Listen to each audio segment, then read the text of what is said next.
Timeless agronomy practices paired with modern technology. East Highway 20 in Orchard and across Nebraska.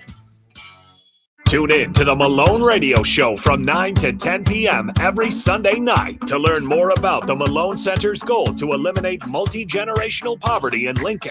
It's the Malone Radio Show every Sunday night from 9 to 10 p.m. on 93.7 The Ticket and theticketfm.com. Where will your path take you, traveler? To seek fortune in a new career? Or on a journey to distant lands for a well-deserved vacation? Wherever you go, one distraction could spell disaster. You can change your fate, adventurer. Don't drive distracted. Paid for by the NDOT Highway Safety Office. Liberty Law Group is committed to the defense of liberty for those accused and the pursuit of justice for those injured. Liberty Law Group's relentless trial attorneys specialize in criminal defense and personal injury law. We believe in treating every client with respect, compassion, and understanding. We know that navigating the legal system is stressful and overwhelming, but Liberty Law Group will carry that burden for you. When you're facing legal issues, make the right call. 877-42-LIBERTY. That's 877-42-LIBERTY.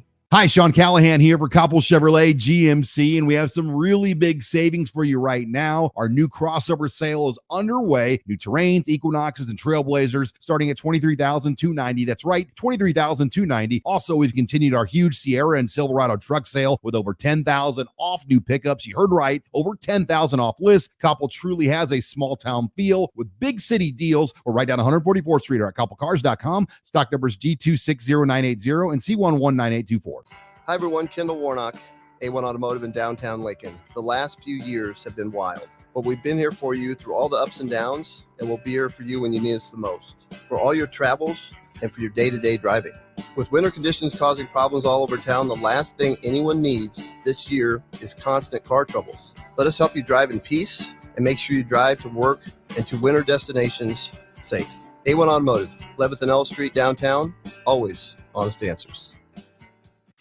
This is Lincoln's home for sports talk on the FM dial. Also online at theticketfm.com. On the internet. KNTK FM Firth, 93.7 The Ticket. Live from the heart of Lincoln, America. Welcome to Ticket Weeknights on 93.7 The Ticket and theticketfm.com.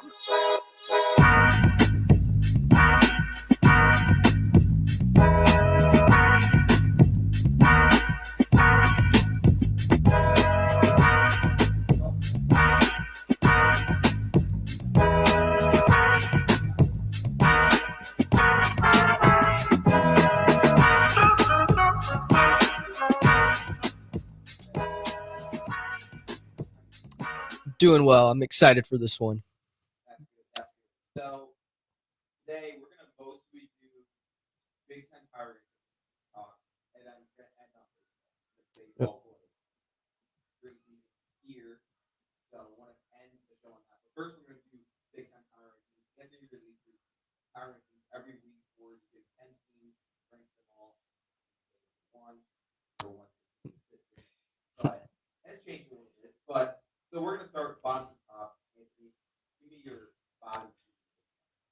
Yeah, first off, my power rankings are up on the dailynebraskan.com. Usually we do this before they're out, so you usually have to wait a couple days, but they came out this morning, so make sure to check those out after you're done listening, watching this. But yeah, starting off at number 14, believe it or not, this team was actually not last place in my rankings last week. But since then, they fell back to this 14th spot. It's Michigan. Yeah. 8-17 on the year. They had a nice win over Wisconsin last week. Obviously, Wisconsin was in the midst of a losing streak, and they were able to kind of steal one at home in Ann Arbor. Mm-hmm. Maybe looked like a sign of positive things to come, but afterwards, they've lost to Nebraska by 20. And then they lost to Illinois by 29 in their 2 games since then. I mean, those were 2 road games, so they were without Doug McDaniel. But still, I don't think he makes that much of a difference in either one of those contests. It's just been a rough year for Michigan. That win over Wisconsin looked like there might have been at least a glimmer of hope, but that is now gone. 3-11 in Big Ten play. Juwan Howard is probably heading out the door at the end of this year. Yeah, they had the big win against Wisconsin. There's maybe he was showing some signs of life, but then Nebraska just, to put it nicely, kind of handed it to them. Yeah. Not a very close game. Won by 20. We're up by over 30 at one point, I believe. Hoiberg was kind of mad that Nebraska didn't win by more than 20, which was kind of interesting. But Michigan, they've just had a rough year. They're one of just 2 teams in the Big Ten with a losing record. The only team in the Big Ten that hasn't hit double-digit wins yet. 8-17. 8-17. That is definitely not what Michigan fans are looking for. But hey, they had a really successful football season, so this is just, the sports god's way of saying, hey, you can't have it all. Who's next up on your list? At number 13 on my list, it's Ohio State, who just recently fired Chris Holtmann on Wednesday, their head coach. He was their coach for the last 7 years. He led them to some NCAA tournaments, but the writing was really on the wall for him based on how these last 2 seasons have panned out, especially when we got to January in both years. This is a Ohio State team that really at the first half, at the beginning of the year, looked like a potential tournament team. They looked like a team that could make some noise in the Big Ten, same as they were last year, but then just completely struggled once the calendar turned. They still have not won a road game since January 1st, 2023. And yeah, it was just, they were last place in my rankings last week after the Michigan win. They were on a 5-game losing streak. They were able to pull out a double overtime win over Maryland. So at least they got that. But then they lost to Wisconsin, a team that was also going on a losing streak that, maybe they could have beat, but nope. And yeah, just a very talented team that has just had a very disappointing year. Yeah, I feel like you could flip-flop Ohio State or Penn State, either one of them. Ohio State has a better record than Penn State, but like you said, they're 0-7 on the road. We thought Nebraska struggled on the road. Ohio State doesn't have a win. Nebraska doesn't have a conference road win. Ohio State doesn't have a road win in general. So that it has definitely been a disappointing year for them. 4-10 in the conference, 14-11 overall. Isn't it so weird? Michigan and Ohio State have been towards the bottom of the Big Ten this entire year. Usually Ohio State and Michigan's kind of the best ever. Usually those are the top 2 teams. 2 teams that have been highly ranked going into March Madness. Then again, Ohio State seems to flame out early every year. Michigan made a big run not that long ago, made it to the Final Four. But yeah, tough year for Ohio State and Michigan. They battled out in football, basketball, not so much. Who do you got up next on your list? At number 12, I actually got Indiana. This is a team that I was holding on to hope for. I see the talent there. I see the guys they had. I was just waiting for them to kind of go on this run, get a top 10 win or go on a nice 4 or 5 game win streak. And they just have not had it this year. And it really just, the story of their season really happened in their lone game this week. They lost to Purdue 79-59. They were on the road, but still just very one-sided affair, similar to their previous game this year. Obviously, this is an in-state rivalry that Indiana actually swept Purdue last season. But then this year, Purdue's just won both games very dominantly. Really, in the Purdue game, Zach Edey hit a 3-pointer. It wasn't like a shot clock winding down. You just got to get a shot up. It was 14 seconds left in the shot clock. Zach Edey catches and shoots it from top of the key, drains it.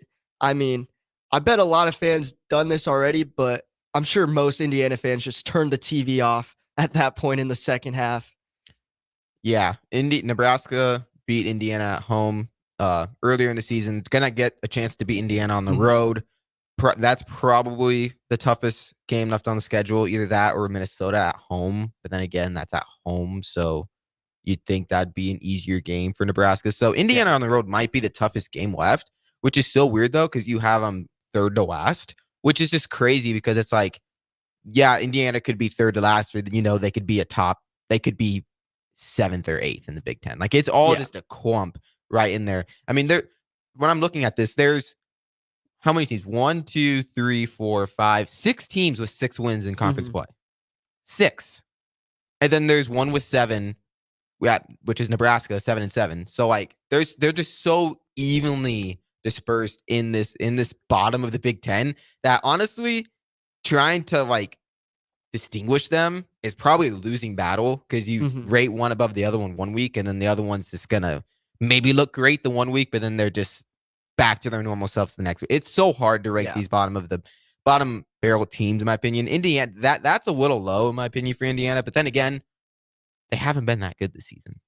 Yeah, it's really Ohio State and Michigan are the clear bottom two teams, I think. Yeah. And then, I mean, spoiler alert, but Purdue at the top spot. But literally anywhere from 2 to 12, it's just anyone can go anywhere at this point. Yeah, I think Illinois and Wisconsin. Well, yeah, true that. But still, they Indiana or Penn State or Maryland could beat Illinois or Wisconsin on any given night. It's just such a balanced league this year that it's so hard to pick between these two separate teams and stuff like that. All right, who do you got next? At number 11, I got Penn State. This is a team that they were on a 3-game winning streak the past, but they went 0-2 this past week. Lost some close games, though, to some good teams. They lost to Northwestern 68-63 and Michigan State 80-72. So single-digit losses. They got Kanye Clary back from injury. They've had him coming in off the bench, starting DeMarco Dunn over him. I expect that to change tomorrow against Nebraska. Kanye Clary, he played around 30 minutes their last game, so he seems to be back too close to 100%. And DeMarco Dunn only had 8 points in the starting role those 2 games. Kanye Clary only had 8 points in those 2 games off the bench, so I can definitely see that switch coming tomorrow. And yeah, this is a Penn State team that they're dangerous. They've proven in the past that they can win some road games, and if Nebraska isn't quite ready for this 11 a.m. tip-off, it could be a problem for them. Yeah, I mean, so Nebraska, Penn State playing tomorrow, weird to say tomorrow at 11 a.m. weird time for basketball game, in my opinion, but 11 a.m. is tip-off. Penn State, when you just look at it from the outside, I said this on Wednesday when I was with Joseph, when you look at it from the outside, there's no way Penn State should beat Nebraska, in my opinion. Penn State is not a very good three-point shooting team. Their offense has kind of struggled. They have a pretty solid defense, I'd say. They very good at takeaways, make the other team turn the ball over a lot, which that's the one concern I have is if Nebraska's turning the ball over, it could be a close game. You know, I don't think this is going to be, I'm not saying this is going to be a blowout like it was against Michigan. This is going to be probably a closer game, more like maybe Nebraska wins by 8 or 10 instead of, by 20 against Michigan. But when you look at it from the outside, Nebraska should win. But then again, the last time Nebraska had a week off before their next game, that was against Creighton and then Minnesota. We know how those 2 games went. Then again, Creighton is definitely on a different tier than Penn State. I'm not saying those are similar. Then again, Minnesota and Penn State honestly might be a little pretty similar. Then again, Minnesota was on the road. This is at home. But I'm intrigued to see how Nebraska comes out of the gates after a week of rest, because we've seen Nebraska come out flat when they've had an extended period of time not playing. Yeah, definitely. Especially now when these games, every game means so much for Nebraska's postseason hopes. Yeah. They cannot afford a loss at home to Penn State. They're just going to have to make sure they don't succumb to those kind of week off jitters that they had earlier in the season. But yeah, Penn State, pretty good defensive team, know how to take the ball away. So Nebraska's going to have to limit turnovers. But yeah, it's going to be an interesting game. We'll touch more on Nebraska when we get to Nebraska on the list. So let's keep it moving. Who do you got after Penn State or before Penn State on the list? These next 3 spots, kind of like what you mentioned earlier, these teams I feel like are nearly identical. I mean, you can really say whatever for each of these next 3 teams, but at number 10, I have Iowa. Yeah. So these next teams are all solid middle of the pack, Big Ten teams. They're not going to make the NCAA tournament, but I could see them in the NIT or something like that. This Iowa team is they're solid. They have Peyton Sandford, Tony Perkins, who has really been coming on as of late. Owen Freeman has been an impact freshman for them. This past week, they beat Minnesota 90-85, and then they lost to Maryland 78-66. Iowa has one of the best offenses in the Big Ten. They're not known for shooting, but they push the pace. They're one of the fastest pace teams in the country, but then they also have the second worst defense in the Big Ten, which was shown in the second half to Maryland when they were outscored. I remember Maryland had 47 points in the second half, came back and beat them for that. Yeah. I mean, Iowa's hasn't been that great this year. I mean, they have the talent, but they've just shown up. They've been flat in a lot of their games, feels like. This Iowa team should have a better record, in my opinion. There's more talent on this team than the record is showing. And it's just even that much more disappointing as, I mean, if you're a Husker fan, that Nebraska lost them on the road. Mm-hmm. It was just like that road game against Iowa and Rutgers, both those games. I'm assuming Rutgers is going to be coming up here pretty soon on your list. Might even be next. Those are two tough road losses. Like those hurt Nebraska. Losing to Illinois on the road, losing to Northwestern on the road, whatever. Those are good teams. Iowa and Rutgers, those are just games that I know it's been so long ago since Nebraska played them, but it's just like it was just disappointing to watch Nebraska against those two teams. But like you said, these are middle of the pack teams. They're not going to wow you at all with the talent that they really have, and that's obviously shown by the record, but they have more talent than the record is suggesting. So, they can beat about anybody, in my opinion, like you said. Yeah. And then going back to just those Nebraska road games, even though they happened so early on the season, you really they still linger. Yes, you still just shake your head at that. Those are some games that could really, really just give you some more comfort, just a more comfortable position on where you're at right now. If they're able to pull those games out against Iowa, Rutgers, Minnesota, they wouldn't be as worried right now sitting on the NCAA bubble. All right, who do you got then after Iowa? After Iowa, I got Maryland, the team that beat Iowa most recently. They did lose to Ohio State. It was a double overtime game on the road. So tough loss. Yeah, it was still definitely a tough loss for them. They still showed fight. I mean, Jameer Young just couldn't get he had multiple last second opportunities in both then the first half, then to the first overtime. He's shown that he can make those kind of shots before earlier in the year, just could not knock those down against Ohio State. But then they stepped up. They ended up beating Iowa. They swept the season series between the two teams. Very weird two teams to have a home and home series where Nebraska only has one game with Iowa this year. Kind of confusing on that part, but yeah, this Maryland, again, another team that is more talented than their record suggests. I expected them to have a much better record than 6-8 in the Big Ten at this point. Because again, they have a guy like Jameer Young, who is arguably one of the best scorers in the Big Ten. Yeah, and he didn't quite show it to, well, we know what Young can do when Maryland played Nebraska. He didn't have an amazing game, but he had a pretty solid game, had his fingerprints all over that game. Maybe not in the scoring column, but he was great passer, does it on both ends of the court, in my opinion. Young is definitely the top player for Maryland, but it's just, other than that, their offense is just not that good. And the reason Maryland beat Nebraska, another team that beat Nebraska on the road, is because they just shot lights out. And Nebraska turned the ball over. I mean, it's basically those two things. So Maryland's a team that the non-flashy offense, outside of Young, is going to make it so they're going to be in a lot of dogfights. And that was shown in the double overtime game. Maryland is an okay team, like you said, but it's still just disappointing that, again, Nebraska lost to this team on the road. Just like it's not that it's not like, oh, they should have won all these.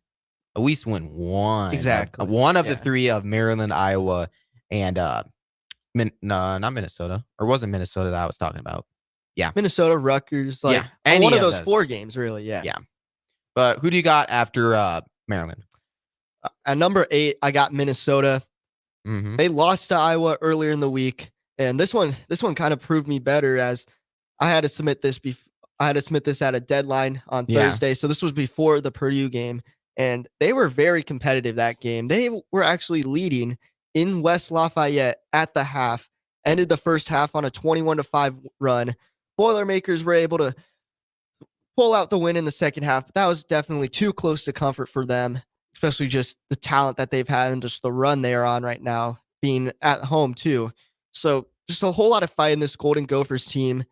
They got guys like Cam Christie, who is just getting better as the year goes on. He's a freshman. He's averaging 16 a game the past 5 games. Then you also have, of course, Dawson Garcia. this is just a team that has wildly exceeded expectations.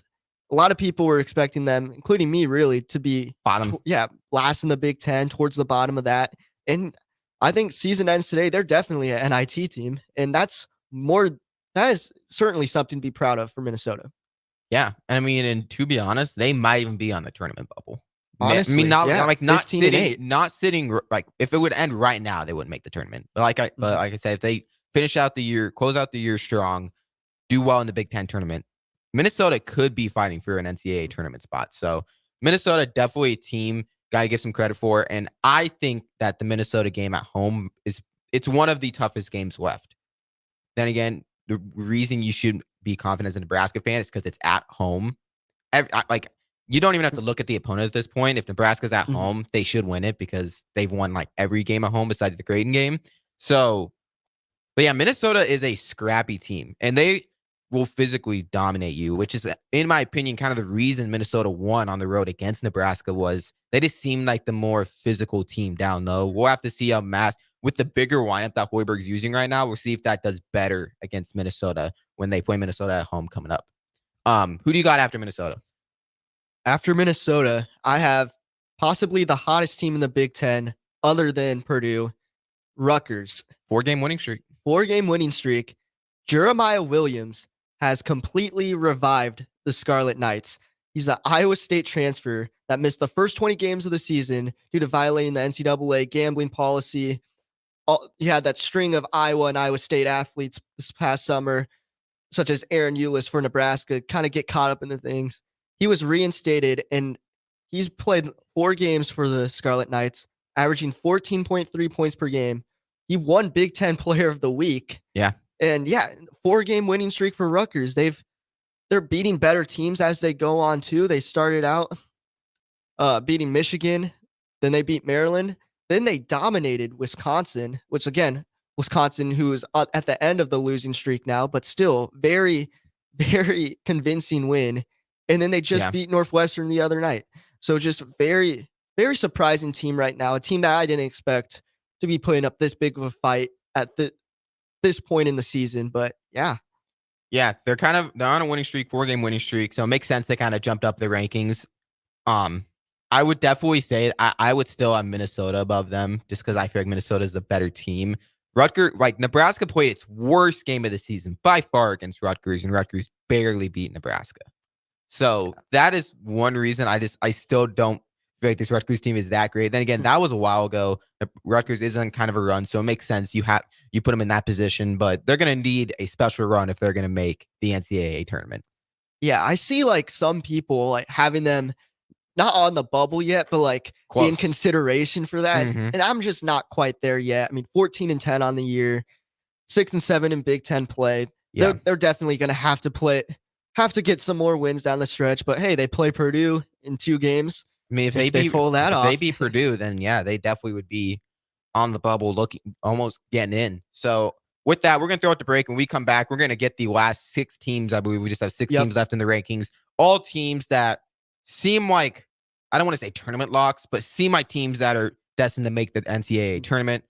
So with that, we're going to take a break. And when we come back, we'll finish out the Big Ten power rankings before hitting baseball in the last segment. Working at Continental in Lincoln isn't a job, it's a career. And right now, they've raised wages again, and they're hiring for production operators at $24.62 per hour, which grows to $28.97 per hour within 3 years. Skilled trade positions now start at $33.36 per hour, with opportunities to make more based on certifications. Continental also has salary jobs available and great benefits, plus medical and prescription costs at very low premiums. Dental, vision, and life insurance are offered at no premium cost to the associates, with increased bonuses and vacation for new hires. To learn more or apply, go to continentaljobs.com with keyword Lincoln. Come work at Continental today. The Mill Coffee and Tea, formerly with 4 Lincoln locations, but now 5 Lincoln locations. That's 25% more locations than there used to be. Can you even imagine a world where there's only 4 Lincoln Mill locations? Feels like ages ago. We were all so young then. The Mill on 11, located right alongside the 93.7 The Ticket Studios at 1040 O Street. Finally, a good reason to have a smart house. Just say, Alexa, play 93.7 The Ticket. and we'll magically start playing. How's it work? Nobody knows. Don't ask questions. Liberty Law Group is committed to the defense of liberty for those accused and the pursuit of justice for those injured. Liberty Law Group's relentless trial attorneys specialize in criminal defense and personal injury law. We believe in treating every client with respect, compassion, and understanding. We know that navigating the legal system is stressful and overwhelming, but Liberty Law Group will carry that burden for you. When you're facing legal issues, make the right call. 877-42-LIBERTY. That's 877-42-LIBERTY. John Henry's has a brand new membership club to protect your entire home in one program. With a VIP and a deluxe option, we will help you find the plan that best fits your needs. Receive discounts on services and equipment, priority service, complimentary inspections, and so much more. Protect your home's plumbing, heating, cooling, and electrical systems all in one membership. Call John Henry's to learn more. 435-5555. John Henry's Plumbing, Heating and Air. And electrical. 1 in 3 adults has prediabetes. 1 in 3. That means it could be you, your football buddy, your football buddy, or you, your best man, your worst man, you, your dog walker, your cat jogger.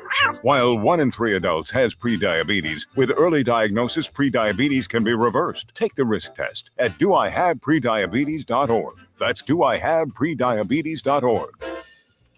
Wait, did they just say 1 in 3 adults has prediabetes? That's 33.33333% of adults. That means it could be me, my boss, or my boss's boss, or me, my favorite sister, or my other sister. That's 7 members of my 21-person romantic book club. Wait, the 1 in 3 could be me, my karaoke partner Carol, or my karaoke enemy Jeff. I'm going to take the risk test at doihaveprediabetes.org. Brought to you by the Ad Council and its Prediabetes Awareness Partners.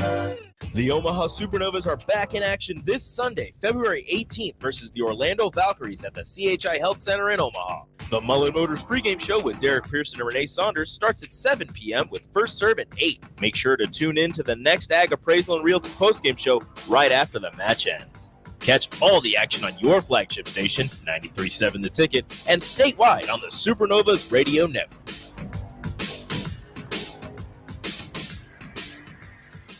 I could write a commercial telling you how great waffle weekends are at the chocolate season. Or I could just have Rico read you the menu. Banana Nutella topped Belgian waffle with homemade whipped cream, chocolate chips, and freshly sliced bananas. Baconator, buttermilk waffle with bacon slices tucked inside, topped with salted whipped butter, caramelized pecans, and pure maple syrup. Waffle weekend brunches at the chocolate season. PB&J. 40th and Old Cheney or online at thechocolateseason.com. Alcohol has strained our relationship. Drinking too much can cause harm to friends, family members, and loved ones. By drinking less, we will save our relationship. If you or a loved one is looking for help, find a treatment facility near you at findtreatment.gov. For immediate support, call, text, or chat 988.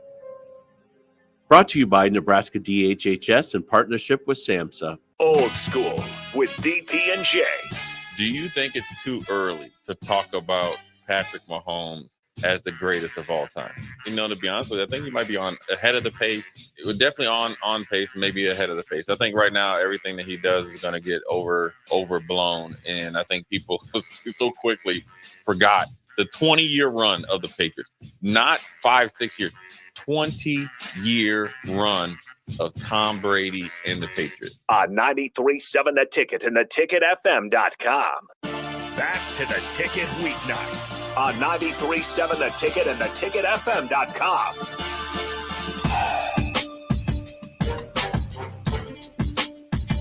Hello and welcome back into the Daily Nebraskan show on 93.7 The Ticket and theticketfm.com. Ben and Anthony still here with you. Again, if you want to join in on the text line, text in your thoughts. Text line is open, 402-464-5685.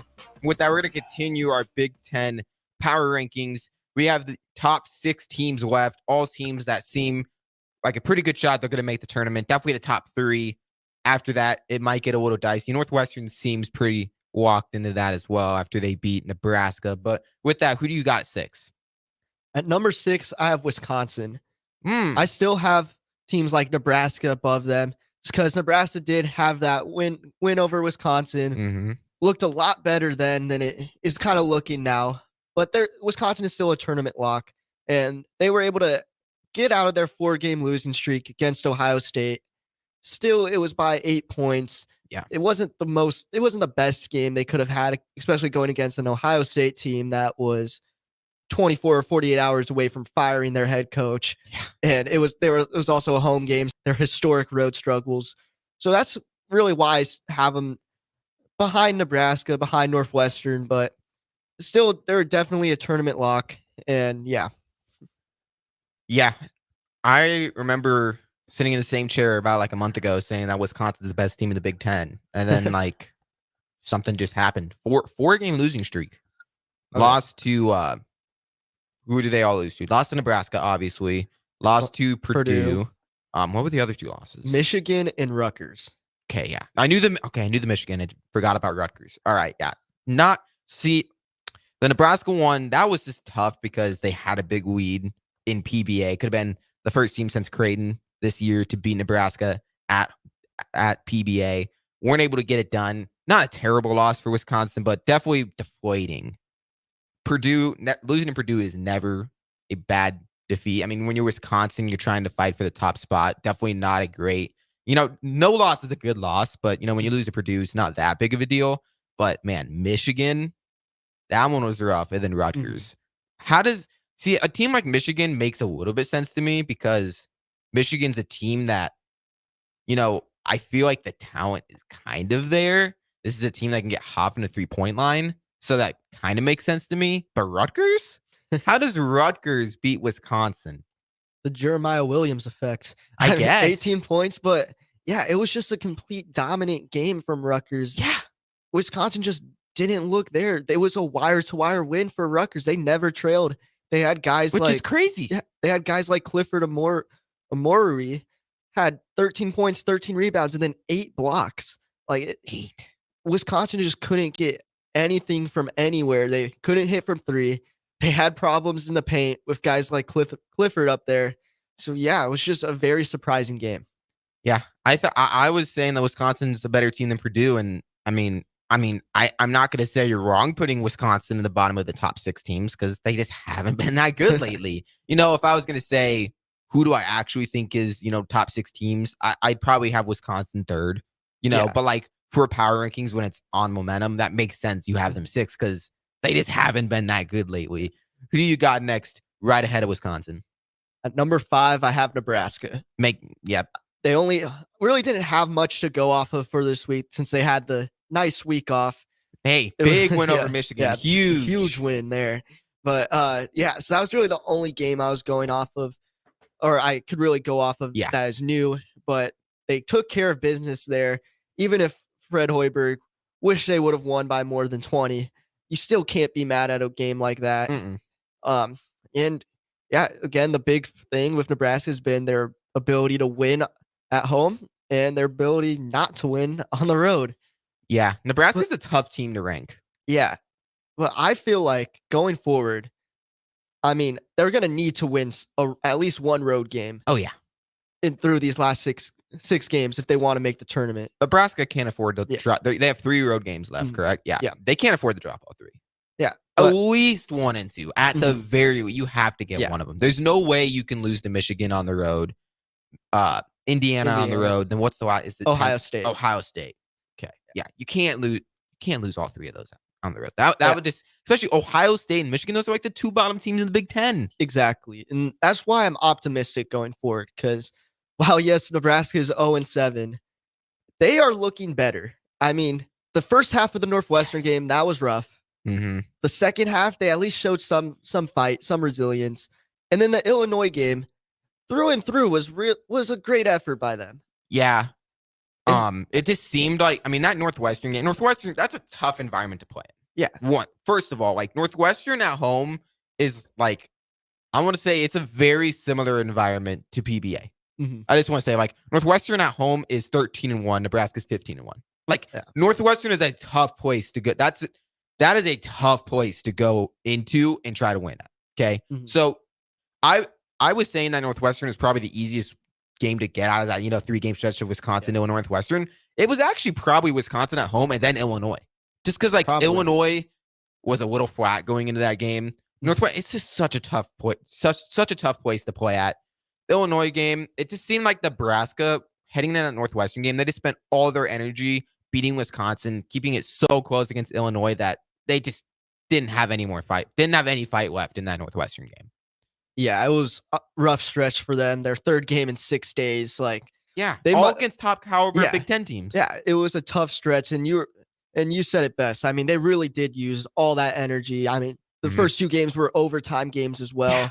They just fought for 40 plus minutes in both of those games. And but then again, with Indiana, Ohio State now without their head coach right now, surprisingly, I doubt it will still be this way February 29th when they play. But Ohio State is a quad 1 win opportunity for Nebraska. There's just no way. NET matrix for you, dude. See that's why I hate those. Oh man, quad 1, quad 2. Ohio State is not a quad 1 team. I don't care. Exactly. I don't care. They haven't done anything this year. They're 0-7 on the road. We thought Nebraska's bad on the road. They're 0-7. Just this 14-11 overall. But that's besides the point. So Nebraska, 6 games left. What I said after Nebraska lost to Northwestern, I think you can afford to lose 1 game. Mm-hmm. If you want to be pretty solid going into the Big Ten tournament, granted, don't want to lose first round of the Big Ten tournament. Just win at least the first round of the Big Ten tournament. If you only lose 1 of these last 6 games, so probably get all the home games, then go 2-1 on the road on the last 3 road games, Nebraska should be pretty good. Don't get knocked out first round. Nebraska should be into the NCAA tournament. They have a great resume. Beat Wisconsin, beat Purdue, have solid wins against Northwestern when Northwestern came at home. If they go undefeated the rest of the way at home, they would beat Minnesota then. Indiana, hopefully you get on the road, you can win that, or Ohio State or Michigan. You'd finally have some road wins. Nebraska is in a good position, despite the fact that they lost to both Illinois and Northwestern on the road. Nebraska's still in a solid spot. I'm intrigued, though, by the bigger lineup to see if this is what Hoiberg is thinking is going to be the lineup the rest of the way, or if he's just kind of seeing how this plays out. Because I think Hoiberg knows that this is an easier stretch coming down. I know, again, road games are always tough in the Big Ten, but this is about as easy of a stretch as you can possibly get to end the season. Yeah, and that's a pro and a con for Nebraska's tournament resume, just because you have these easy games left. So every game you're expected to win going forward. Maybe not a 1 road game or something like that. But then again, these are games, they just have everything to gain and everything to lose from these. I mean, a loss to Penn State at home or a loss to Rutgers at home could really just be detrimental for their tournament hopes, which is why it's so important that they need to be able to get it done on the road. Because again, I'm on your side with this. I think 5-1. Anything in the Big Ten tournament, while yes, a win would be nice, but I feel like you'd be sitting a little more comfortably into the tournament field. If Nebraska finishes 5-1 the last 6 games, gets bounced first round, they'd probably be bubble team. Yeah, I would think maybe last 4 buys, something like that. Probably. Yeah. I mean, there's just no way you can leave them out. There's just no way. Yeah, 2 top 10 wins, win over number 1 Purdue. They have the resume. And they only have 1 loss at home. Mm-hmm. I don't know. I just don't get how you could leave that team off the board. Nebraska in a pretty good spot. But then again, like I said, these are trap games. This Penn State game might be a trap game. It could be. Definitely. The week off, the only thing that scares me about the game, like I said earlier, is the week off. Because we saw how they came out last time they had a week off. Granted, Penn State's not the team Creighton or Minnesota is, in my opinion, but Penn State's a team that it'll be close, and it could get hairy down the stretch against Penn State. All right, we are now into the top 4 of the Big Ten power rankings. Who do you got at number 4? At number 4, I have Northwestern. Mm-hmm. It was a toss-up between them and the number 3 team, but I ended up going with Northwestern at the 4. Big news coming out of Evanston. They lost Ty Berry for the rest of the season with a torn meniscus. Injury happened against Nebraska. Just a tough loss for them. one of their the best shooter on their team, shooting 43% from three, 11 point per game score. Just a big, tough loss for them. And without him, they lost to Rutgers on the other night, 63-60. So yeah, it was just very tough break for them. Nick Martinelli stepped in for a starting lineup, and he's been playing well. It was a little off night against Rutgers, but the second half of the Nebraska game, he was playing with the starters, put up 15 points all in the second half. And then our other game, a win against Penn State, he had 11 points in his first career start. So at least they have that going for him. Yeah, Northwestern. So you have Northwestern behind Michigan State, which is interesting because, I mean, Michigan State has really turned it on, though, lately. I mean, which a lot of Husker fans are saying, like, oh, man, that win over Michigan State looks so good. But, like, you just got to think that the committee takes into account that was, what was that? Was that 2 months ago already? Yeah. Just like, they're just such totally different Michigan State teams. It's just completely different teams, Michigan State and Nebraska. Not that win should be just like, it shouldn't matter. They beat them, but like, it's not going to mean what you think it means, in my opinion. Nebraska did not play probably a top 3 team in the Big Ten early in that season. That was not a top 3 team in the Big Ten when Nebraska played them. Yeah, it was. And I'll transition kind of into this number 3 spot because that's where Michigan State is. They had a nice win. They beat Illinois, a top 10 win, their second of the year. Mm-hmm. Of course, they had the win against Baylor on a neutral site earlier in the year. But yeah, this is a team that's won 4 out of their last 5. The one game in between that was a tough loss to Minnesota on the road. And yeah, this is a team that really got 2 big wins this week. They beat Penn State on the road, which again doesn't sound like a huge win, but that's their second road win. Yeah, that's their second Big Ten road win of the year. So they were in the same boat as like Nebraska. They've struggled on the road. Nebraska fans would kill to beat Penn State on the road. They would. Exactly. And then, just other players are really stepping up alongside Tyson Walker right now. AJ Hoggard had 23 against Illinois, shot 12 of 13 from the free throw line. He was getting to the line at an elite rate and converting on the points when every point mattered in that game. Malik Hall had 29 against Penn State after having 20 against Illinois. And then Jaden Atkins also had 20 against Penn State. This is a team that's really showcasing their talent right now. Again, it's a Tom Izzo-led team. These teams are just made for March. I've been saying it all year when I've been talking about power rankings. It's that no matter how rough Michigan State had looked at times, like the Nebraska game a couple months back, right now they're playing their best basketball, and I expect that to be the case going forward. Yeah. When it gets close to March, man, can't count Michigan State out. You just can't. Michigan State's been playing really solid, and like you said, the only thing I was going to add was Tom Izzo. Yeah. So you already covered that. So let's move into the top 2 now. Purdue and Illinois. Who's number 2? Number 2 is Purdue now. It's Illinois. They lost to Michigan State. Mm-hmm. I still have them ahead of Michigan State just because it was a road game for Illinois. Yeah. Tough atmosphere. Again, playing a team playing their best basketball of the year. And then they demolished Michigan 97-68. And yeah, it's just Illinois is proving their worth right now.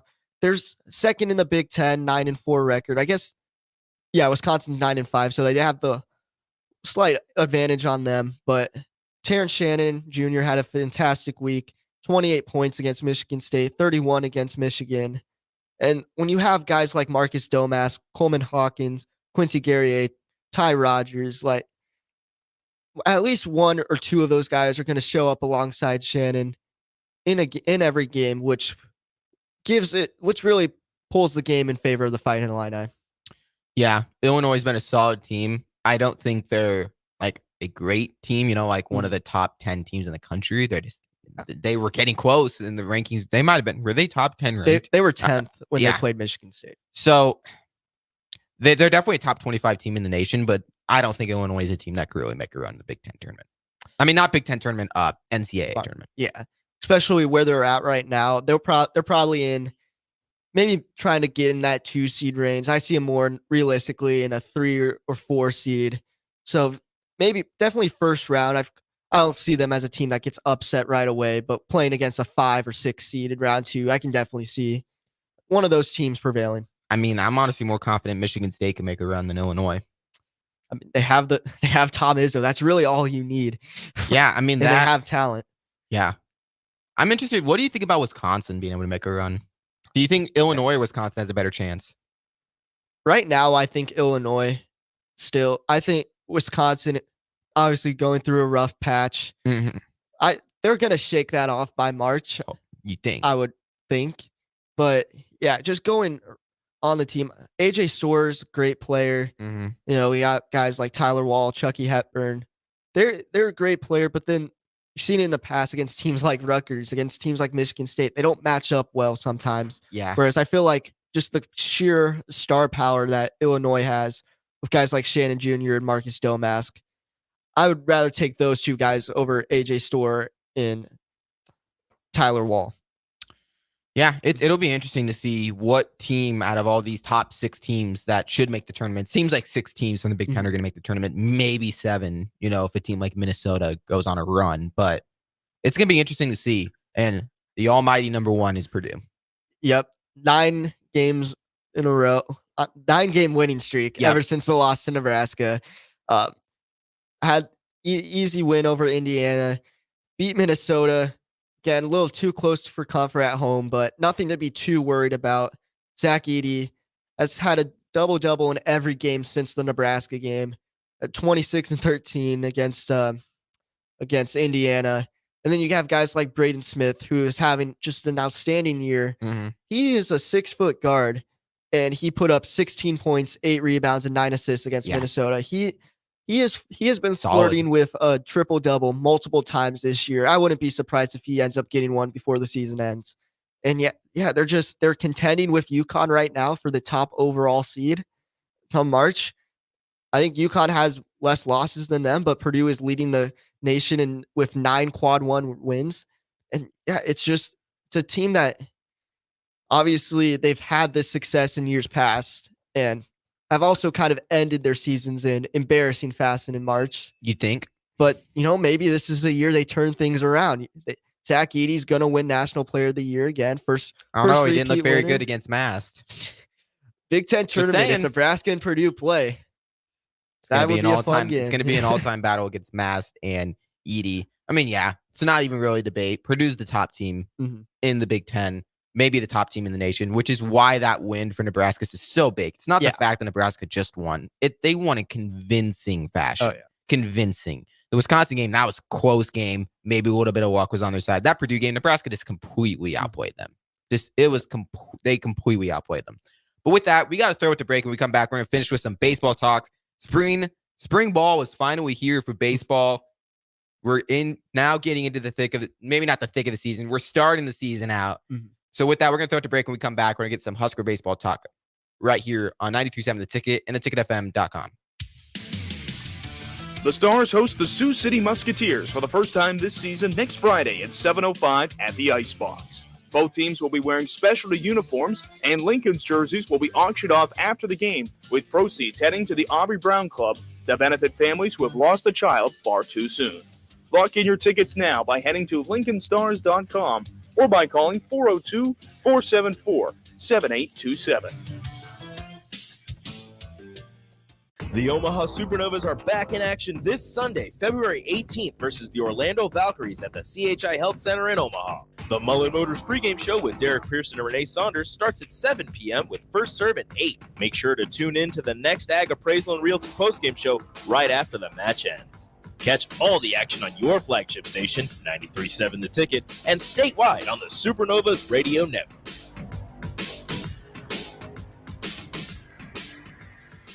Ready to upgrade your combine in 2024? The team at Landmark Implement is here to help find the right combine to fit your operations needs. Choose from 4.5% for up to 60 months or a 12-month interest waiver, followed by John Deere financial rates with approved credit through the end of February. When you purchase a pre-owned S or X Series combine from Landmark, know you are backed by Landmark's extensive parts and service network with mobile techs and parts drop-off points to keep you up and running. View our current inventory online at landmarkm.com or stop by your local Landmark to experience the Landmark difference. Plains Cover Crop is your one-stop seed shop. Call us now for spring and summer forages, CRP mixes, and fall cover crop blends. We do farm-specific consulting for practical and efficient seed blends to fit your geography and goals. With a very diverse inventory, we will tailor a blend just for you. We're also looking for contract growers, and we buy and sell rye. Find us online at plainscovercrop.com. Timeless agronomy practices paired with modern technology. East Highway 20 in Orchard and across Nebraska.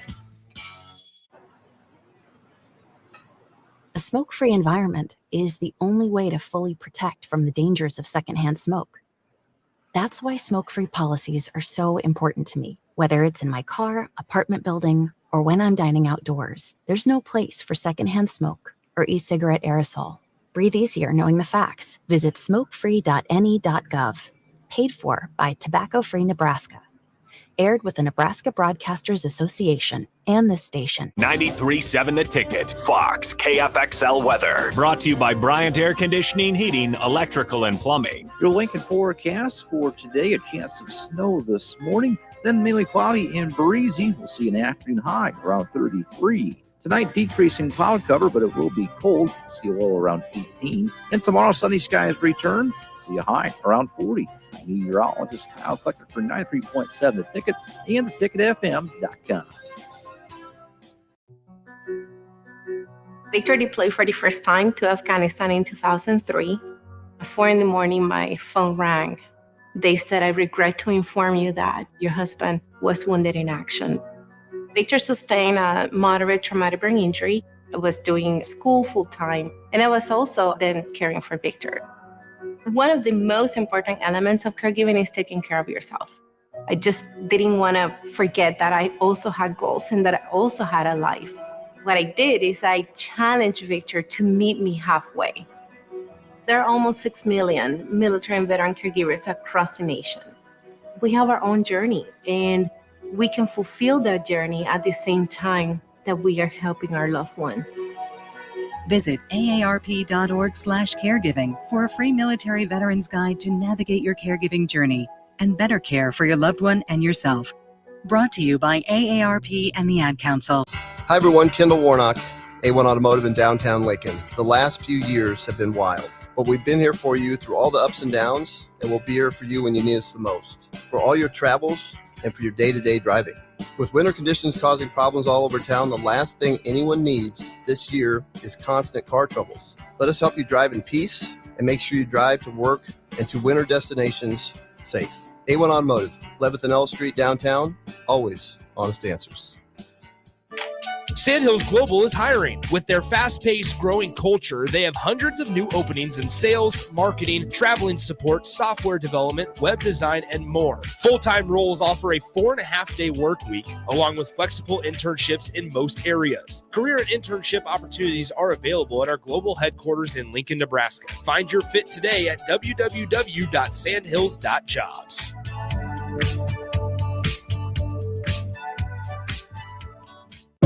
Back to The Ticket weeknights on 93.7 The Ticket and theticketfm.com.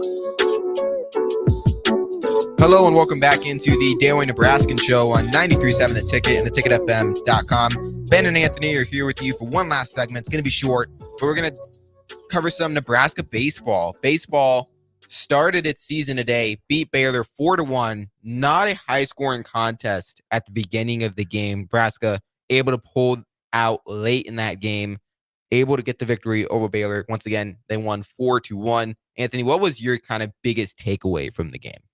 The biggest takeaway for me was pitching. That was a huge struggle for Nebraska last year, especially early in the year. They've really struggled, especially when it came to just finding a consistent starter outside of Emmett Olson and Jace Kaminska, who are both gone. Were selected in the MLB draft this past summer. So they brought in Rob Childress to be a pitching coach for them. Had experience in the past coaching Nebraska. Also coached Texas A&M to multiple College World Series. And it really showed today. Brett Sears got the start on the mound, he was a guy who only played in 11 games last year as a relief pitcher. And he was not the best. He had his fair share of struggles, but he looked very good today. Keep saying tonight. 7 today. strikeouts. Didn't give up a walk. Nebraska as a whole did not give up a single walk. So that was just very, very impressive, especially for a team playing its first game of the year against a Big 12 opponent. And while the offense took a while to heat up, it eventually did. And guys like Dylan Carey, 2 RBI doubles to help give Nebraska the lead. One of them gave him the 1-0 lead. The other one gave him a 2-1 lead, which they held on for good. And Dylan Carey is just another guy who he, in my opinion, is a guy probably the guy I have most expectations for this year. I have very high expectations for him. He was a freshman last year, started every game at third base. Now he's kind of transitioned into that shortstop role now that Bryce Matthews is off to Houston. It's just it was a very good game for him, especially in his first game in that position. Yeah, Nebraska pitching it looked really good today. Baylor held them to just 1 run. I don't care what team it is, especially when it's the team, a bigger name. I mean, Baylor's kind of a big name school. Maybe not as much for baseball, but yeah, this isn't like some bottom feeding team. Yeah, they're definitely going to have a better year. I saw they were projected to finish 11th out of 13 in the Big 12. So yeah. much more difficult games are going to follow this coming weekend. Number 21, Texas Tech tomorrow. Yeah, that's a team that they have their sights set on Omaha this year. They very much like their team, and it's going to be a tough matchup. Nebraska's going to have Will Walsh on the mound, which is another guy who I'm very excited to see play this year. He was a guy who started last season. First of all, had injuries throughout his first 2 years at Nebraska. Started out last season at first base, moved over to the bullpen, started being a midweek reliever, moved all the way up to a midweek starter, moved all the way up to the Sunday starter, and then ended up tossing a complete game shutout in the Big Ten tournament to keep Nebraska's season alive against Michigan State. So he ended the season so hot, and he is the best arm for Nebraska that is returning this year. I'm very excited to see him play tomorrow and the rest of the team. Yeah, I mean, now that softball team doesn't have Jordy Ball, I might be more excited to watch baseball now. I was super excited to watch softball team. Now with no Jordy Ball, I'm still excited for the season. I think the softball team can have a pretty solid year. Definitely going to contend for the Big Ten. Going to compete in the Big Ten conference. Might be one of the top teams. But, the softball team probably isn't like, the championship contender. Like, Jordy Ball was saying they were going to be without her. It was already kind of seen. Maybe that was a little bit of a stretch to say they were that. They're not that anymore without Ball. But baseball, there's some hype around the team. So I definitely am excited for spring to be here. But we got March Madness coming up. Doesn't that seem just not that far away? It's crazy. Month out from the Big Ten tournament. Yeah, less than a month. Yeah. But with that, we got to end the show. Thank you for listening to the Daily Nebraskan Show on 93.7 The Ticket and theticketfm.com. We'll be right back here on Monday, 11 to 12, back to our normal time. Peace. See you. Big box stores are tempting for buying equipment for your high schooler in sports or for yourself in your sports leisures. But buying new is awfully